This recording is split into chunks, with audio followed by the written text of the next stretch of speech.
Hello and welcome to my channel Happy Hours. In my last video I discussed about the revolutionary terrorism. I discussed about the different revolutionists of India such as Ram Prasad Bismil, Prafull Jaki, Bhagat Singh, Surya Sen and many more who greatly shaped the British government of India. In this video I am going to discuss about the education policy under the British rule and its phases, where I am going to discuss about the Woods Dispatch 1854, Hunter Commission 1882, Thomas Riley Commission, Sadler Commission, Hartog Commission, Wardha Scheme of Basic Education and Sargent Plan of 1944. So what are we waiting for? Let's start our discussion with the topic education policy under the British rule. The traditional education system was based on the Gurukul and Madrasa. There was difference between the Indian education and the Western education. Indian education was oriented towards the philosophy, religious and spiritual learning, whereas the Western education was scientific and practical learning. In 18th century, there were three agencies of education in India, such as the government, which is the East India Company, Christian missionaries, and intelligentsia. Indian intelligentsia wanted modern education in order to remove the social evils and generation of scientific temperament. Let us first understand the first phase, which was the longest phase of 55 years from 1757 to 1812. It was the first phase and was known as the modern education phase. In this phase, the company had refrained from interference in the social, religious, and educational policies. Company had apprehension of wide-scale revolt against the company's rule. Company wanted to understand the Indian culture by translating ancient and medieval literature. Asiatic Society of Bengal was established by William Jones for the translation of Indian books. Some individual British men like Warren Hastings established Calcutta Madrasa in 1781. Jonathan Duncan established Sanskrit College at Banaras in 1792, and it was established to fulfill the requirement of British judicial system. British wanted trained personnel and expert for the Hindu laws and Muslim laws as well.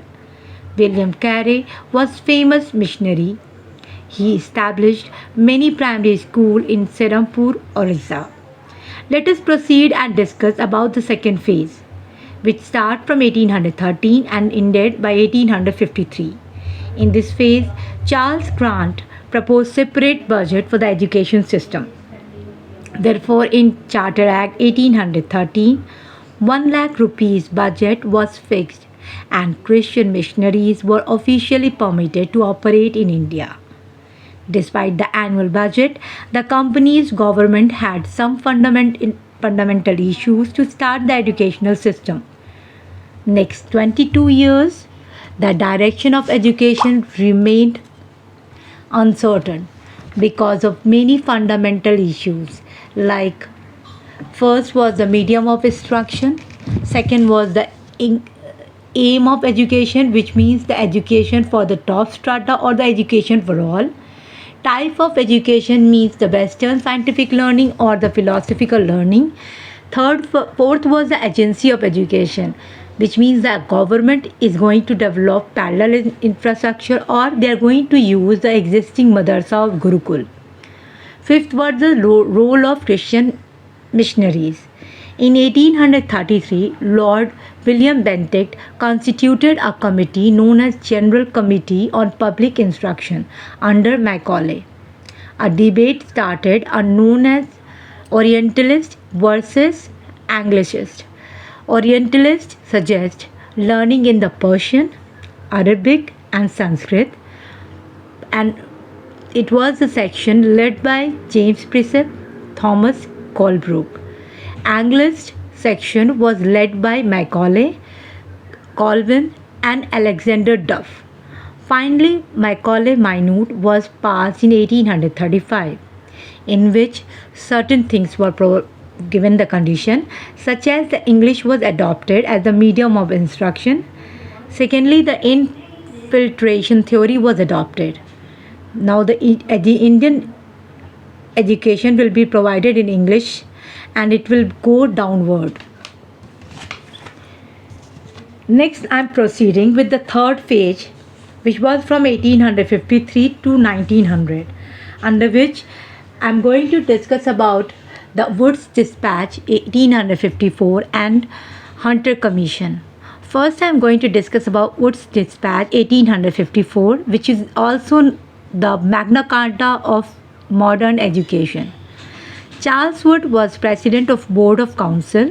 He sent dispatch to Lord Dalhousie, who was the Governor General. Government should give up infiltration theory and should adopt the responsibility of mass education. Secondly, at the level of block, there should be primary and secondary school. A high school should be constituted in the district, college in the city, and the university in the presidency. So in 1857, three universities were established in Calcutta, Bombay, and Madras on the model of London University. Thirdly, primary and secondary education in vernacular language. English to be introduced in high school and higher education in English. In provinces, there should be education department. Higher posts in education department should be filled through the Indian Education Service. Grants in aid for private institution.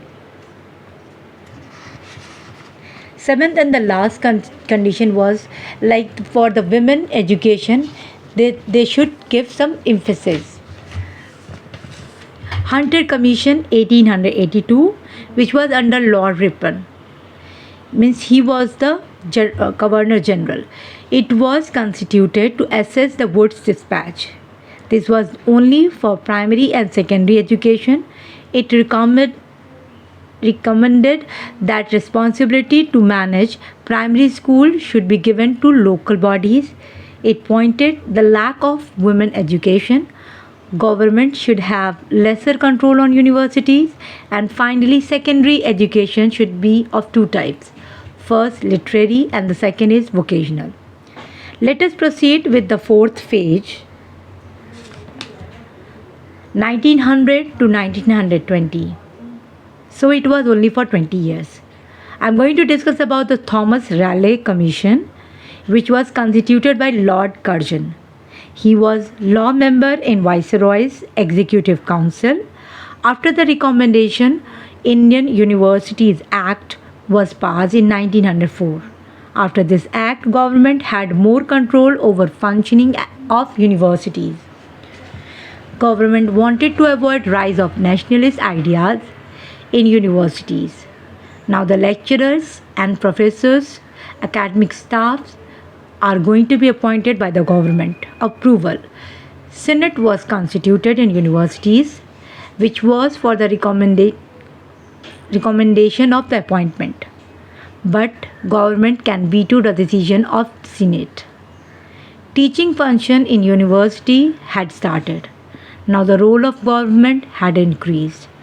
Next is 1917 Sadler Commission. Two Indians were included in this commission, who were Dr. Ashutosh Mukherjee and Ziauddin Ahmed. It was the first time when Indians were included. It recommended intermediate education in between school and college. Distance learning program on non-collegiate learning should be started. Now there were 12 universities after this commission, which increased to 20 by 1947. Now I am proceeding with the fifth phase, 1920 to 1947. Education was in the hand of Indians now. It was under transfer subject. First is the Hartog Commission. In order to maintain the quality education, only deserving students should go for high school and intermediate stage. Non-deserving student or the average student should be diverted to vocational studies. It suggested establishment of separate technical universities also. We should also understand now about the Varda scheme of basic education, which was by the Indians and for the Indians. Gandhiji wrote many articles in his newspaper Harijan related to education system of India. After formation of Congress government, Gandhiji invited all the education minister for the Indian Education Conference at Varda on 22nd and 23rd October 1937. Gandhiji himself presided this session.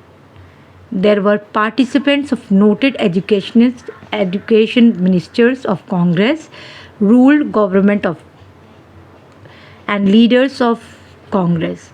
A committee was constituted under the leadership of Dr. Zakir Hussain, and the members of this committee were K.G. Saidan, Arya Naikam, Kaka Kaliskar, Binoba Bhave, Kisori Lal, K.T. Shah, Gandhiji, and K.C. Kumarappa. There were total 9 members, including Dr. Zakir Hussain as the president. The recommendation of the committee were placed before the Haripura session, which was presided by Subhash Chandra Bose in the Indian National Congress. Congress accepted the proposal, and according to this committee, these were the recommendations. First, handicraft must be included in syllabus. First 7 years of schooling should be free and compulsory. Third, the medium of education must be vernacular till the class 7th.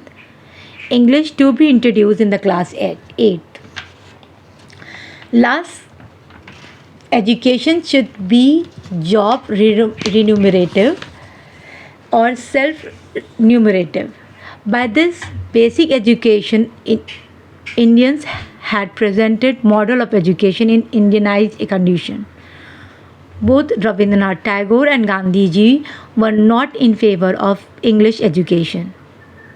They understood that Indian intellect would not be developed in foreign language, but they were aware about the practicality of situation. English is the language of international diplomacy and foreign trade, so Indians cannot skip English. Now I am proceeding with the last plan, or we can say the Sargent Plan, or the National Scheme of Education, which came in the year 1944. Sargent was the Education Secretary of Education in India. Sargent presented economic policy with the objective to make India's education in par with England in the next 40 years. He suggested universal and compulsory education for the children between the age of 6 to 11. Education should be of 3 types: academic, technical, and vocational. With this, our video is coming to an end. We have learned about the education policy under the British rule in different phases. We have also learned about the different commissions which were constituted for the education policy by British in India. With this, I am concluding. If you find my content interesting, kindly like, share, and subscribe. Thank you.